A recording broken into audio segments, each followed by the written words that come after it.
Welcome to Precalculus Algebra, finding the equations of an ellipse.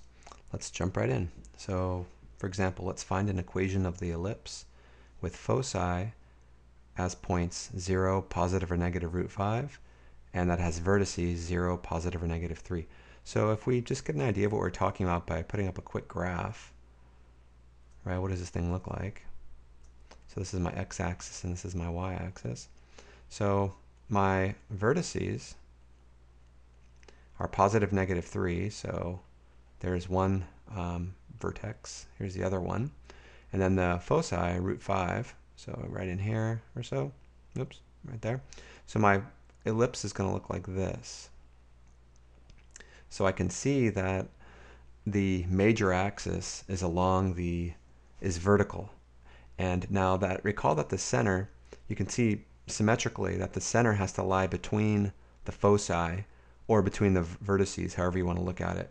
So the center has got to be the origin, right? There's no shift in the x direction, and that by the symmetry of the foci or the vertices, I can see that the center always lies between the vertices, and the point between the vertices would be the center, or it would be the origin. So that means, based upon the fact that the major axis is vertical and the center is the origin, here's the equation of the ellipse we're talking about. It's going to be x squared over b squared plus y squared over a squared is equal to 1. So this is the equation for an ellipse that has its origin at the center, or its center at the origin, and its major axis along the y-axis. So a is larger than b. Now the foci, recall, the foci are always the points, the coordinates of the foci are 0, positive or negative c, and the vertices have coordinates 0, positive or negative a. So I can see right away that my c is equal to root 5, and my, root 5.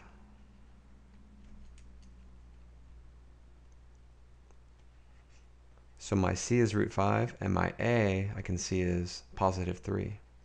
Now recall that it's always the case that b squared is equal to a squared minus c squared. That's the definition of b, in this case b squared. So a squared is going to be 9, take away c squared is 5, so b squared is equal to 4. And so that means my equation must be x squared over 4 plus y squared over, let's see, a squared is going to be 9 is equal to positive 1. And that would be my answer. Okay, let's try another one like that. Find an equation of the ellipse with eccentricity equal to 0.75 and foci positive or negative 1.5 comma 0. So if I do a quick sketch again of what we must be talking about, what I know, right? So x and y, and my foci are 1.5, so here's one focus and here's the other. Now remember that the vertices lie outside of the focus, right? So here's a vertex and here's another one. Now we don't know the coordinates of the vertex yet, but we know that the major axis is horizontal given this information. And we also know that the center must be at the origin because the center lies between the foci. So our graph is going to have to look, we're not asked to graph it, but our graph is going to look something like this. Whoops. Whoa. It's supposed to be sort of an oval. It's an ellipse. Okay. So the foci, let's write this down. The foci, once again, have coordinates positive or negative c comma 0. And what about the eccentricity? The eccentricity, by definition, that's equal to c over a. Okay, so I want to convert this to information that we can make use of. So the foci, positive or negative c comma 0, that means c must be 1.5. So c must be 1.5, and let's write that as a fraction as 3/2. Now the eccentricity is c over a, right? So the eccentricity is c over a, but in that case, we're given that, in this case we're given rather that the eccentricity is 0.75. Now 0.75 is the same thing as 3/4. So I can say that c over a must be equal to 3/4. And this equation right here allows me to solve for a because I know what c is. C is 3/2. So if I cross multiply, I get 4c is equal to 3a, right? And then if I divide both sides by 3, I get a is equal to 4/3 c.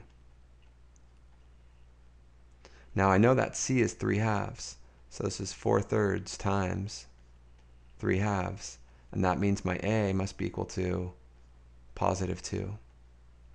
So I've got my a, I've got my c, now I can find my b, right? Now we recall that b squared is equal to a squared take away c squared. So we're talking about 4 take away, well, 3/2 squared. So it's 16 take away 9/4. Whoops, sorry, make that 16/4. So 4 over 1 is equal to 16/4. So we're looking at 7/4. That's my b squared. I don't need to find b, I just want b squared. Now, what's the equation for an ellipse with the major axis horizontal centered at the origin? It's this. It's x squared over a squared plus y squared over b squared is equal to 1, as we talked about in the previous video graphing ellipses. So my equation must be x squared over, well, a is 2, so x squared over 4 plus y squared over b squared, and b squared was 7/4. And that's equal to 1. So that's my answer. X squared over 4 plus y squared over 7/4 is equal to 1. Now you can put the 4 up here and write it as 4y squared over 7 if you want. Either way is okay. All right, until next time.